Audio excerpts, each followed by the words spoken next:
Atos dos Apóstolos. Capítulo 27. Éfeso. Enquanto Apolo pregava em Corinto, Paulo cumpria sua promessa de voltar a Éfeso. Havia feito uma rápida visita a Jerusalém e gastar algum tempo em Antioquia, cenário de seus primeiros trabalhos.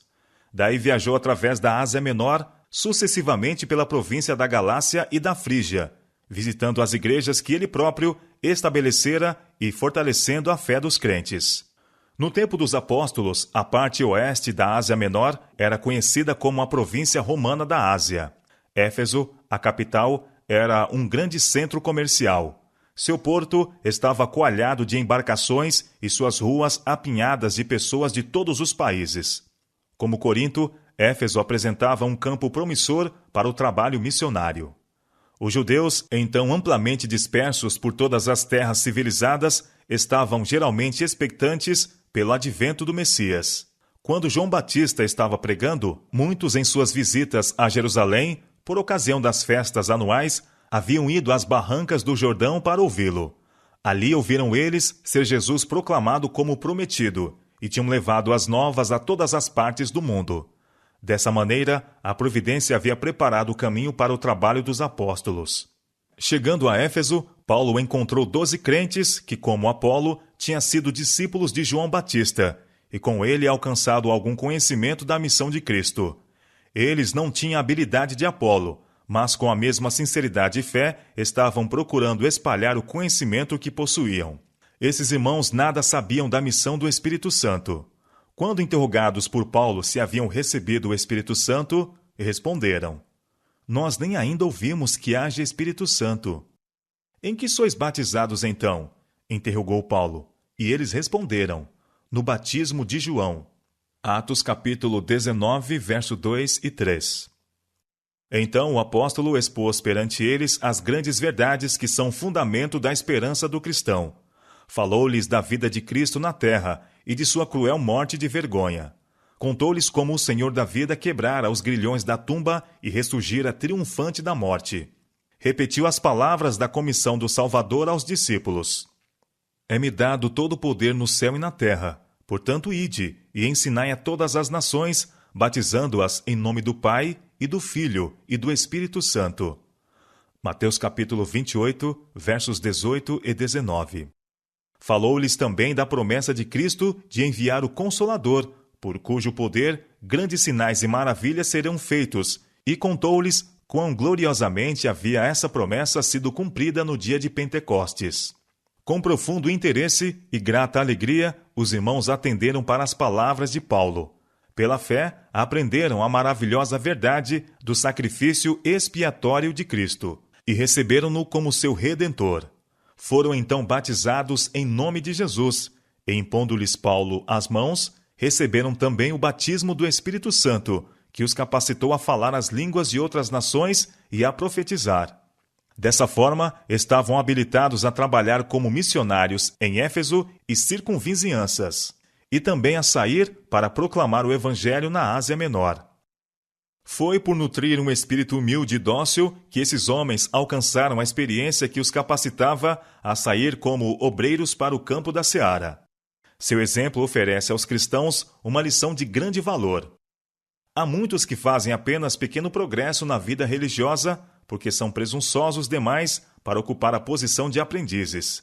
Sentem-se satisfeitos com o conhecimento superficial da palavra de Deus. Não desejam mudar sua fé ou obras, e não fazem, por conseguinte, qualquer esforço para obter maior luz. Se os seguidores de Cristo fossem fervorosos na busca da sabedoria, seriam levados aos ricos campos da verdade, ainda inteiramente desconhecidos para eles. Aquele que se entregar inteiramente a Deus será guiado pela mão divina. Poderá ser humilde e aparentemente não dotado de dons. Contudo, se com coração amante e confiante obedecer a toda manifestação da vontade de Deus, suas faculdades serão purificadas, enobrecidas, revigoradas e aumentada sua capacidade. Ao serem por ele entesouradas as lições de divina sabedoria, um sagrado encargo ser-lhe-á confiado. Será capacitado a fazer de sua vida uma honra para Deus e uma bênção para o mundo. A exposição das tuas palavras dá luz, dá entendimento aos simples. Salmo, capítulo 19, verso 130. Há muitos hoje em dia tão ignorantes da obra do Espírito Santo sobre o coração quanto o eram os crentes de Éfeso. Não há, entretanto, verdades mais claramente ensinadas na palavra de Deus. Profetas e apóstolos têm se demorado sobre este tema. Cristo mesmo chama nossa atenção para o crescimento do mundo vegetal como uma ilustração da operação de seu Espírito para manter a vida espiritual. A seiva da vinha, subindo da raiz, é difundida para os ramos, promovendo o crescimento e produzindo flores e frutos. Assim, o poder vitalizante do Espírito Santo, que emana do Salvador, permeia a vida, renova os motivos e afeições e leva os próprios pensamentos à obediência da vontade de Deus, capacitando o que recebe a produzir os preciosos frutos de obras santas. O autor desta vida espiritual é invisível, e o método exato pelo qual é essa vida repartida e mantida está além da capacidade da filosofia humana explicar. Todavia, as operações do Espírito estão sempre em harmonia com a palavra escrita. Como sucede no mundo natural, assim também se dá no espiritual. A vida natural é preservada a todo momento pelo divino poder. Todavia, não é sustentada por um milagre direto, mas mediante o uso de bênçãos colocadas ao nosso alcance. De igual forma, é a vida espiritual sustentada pelo uso dos meios supridos pela providência.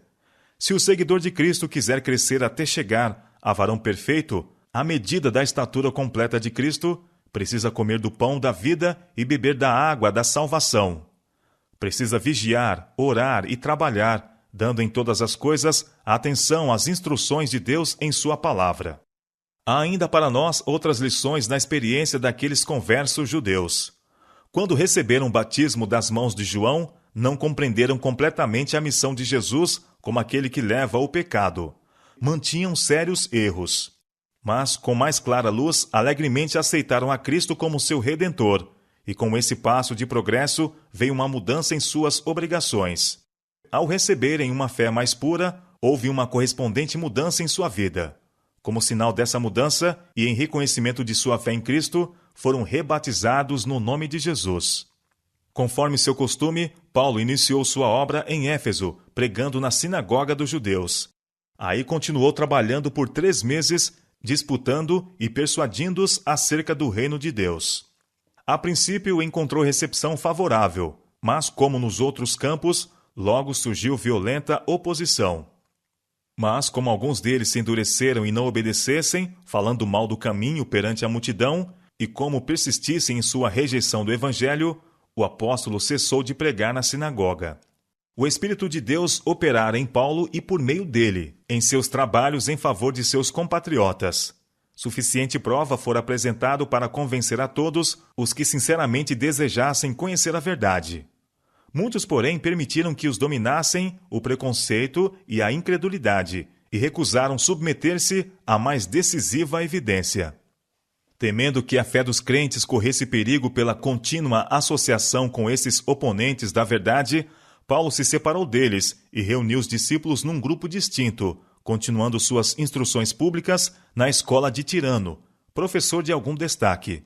Paulo viu que uma porta grande e eficaz se lhe abria, embora houvesse muitos adversários. 1 Coríntios capítulo 16, verso 9. Éfeso não era somente a mais magnificente, como também a mais corrupta das cidades da Ásia. A superstição e os prazeres sensuais mantinham domínio sobre sua fervilhante população. À sombra de seus templos encontravam guarida os criminosos de toda a espécie, e floresciam os mais degradantes vícios. Éfeso era o centro popular da adoração de Diana. A fama do magnificente templo da Diana dos Efésios estendia-se através de toda a Ásia e do mundo. Seu insuperável esplendor tornava o orgulho não apenas da cidade, mas da nação. Declarava a tradição haver o ídolo caído do céu dentro do templo. Sobre ele estavam escritos caracteres simbólicos, dos quais se dizia que possuíam grande poder. Livros haviam sido escritos pelos efésios para explicar o significado e o uso desses símbolos. Entre os que estudavam com atenção esses custosos livros estavam muitos mágicos que exerciam poderosa influência sobre a mente dos supersticiosos adoradores da imagem no templo. Ao apóstolo Paulo, em suas atividades em Éfeso, foi dada especial demonstração do favor divino. O poder de Deus acompanhava seus esforços, e muitos eram curados de males físicos. E Deus, pelas mãos de Paulo, fazia maravilhas extraordinárias, de sorte que até os lenços e aventais se levavam do seu corpo aos enfermos, e as enfermidades fugiam deles, e os espíritos malignos saíam. Atos capítulo 19, versos 11 e 12. Essas manifestações de poder sobrenatural eram tão mais poderosas que as que já haviam sido antes testemunhadas em Éfeso, e de tal caráter que as não podiam imitar os habilidosos truques ou encantamentos de feiticeiros. Ao serem esses milagres operados no nome de Jesus de Nazaré, tinha o povo oportunidade de ver que o Deus do céu era mais poderoso que os mágicos adoradores da deusa Diana. Assim o Senhor exaltava seu servo, mesmo diante dos idólatras, incomparavelmente acima do mais poderoso e favorecido dos mágicos. Mas aquele a quem estão sujeitos todos os espíritos do mal, e sobre os quais dera a seus servos autoridade, estava para levar maior vergonha e ruína sobre os que desprezavam e profanavam seu santo nome. A feitiçaria havia sido proibida pela lei de Moisés, sob pena de morte, embora de tempos em tempos houvesse sido praticada secretamente por judeus apostatados.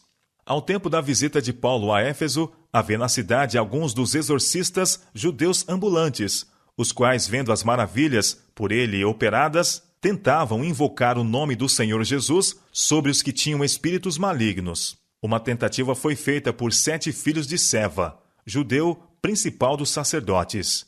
Encontrando um homem possesso de demônio, disseram-lhe: "Esconjuro-vos por Jesus a quem Paulo prega." Porém, o espírito maligno disse: "Conheço a Jesus, e bem sei quem é Paulo.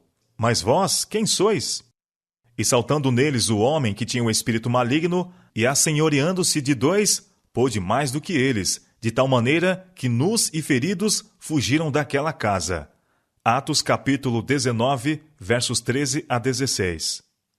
Foi dada assim prova insofismável da santidade do nome de Cristo e do perigo que incorreriam os que invocassem esse nome sem fé na divindade da missão do Salvador.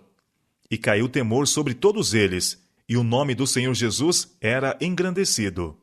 Atos capítulo 19, verso 17. Fatos que haviam sido previamente encobertos foram então trazidos à luz. Ao aceitarem o cristianismo, alguns crentes não haviam renunciado inteiramente às suas superstições. Ainda continuaram, em certa medida, a praticar a magia. Agora, convictos de seu erro, muitos dos que tinham crido vinham confessando e publicando seus feitos. Atos capítulo 19, verso 18.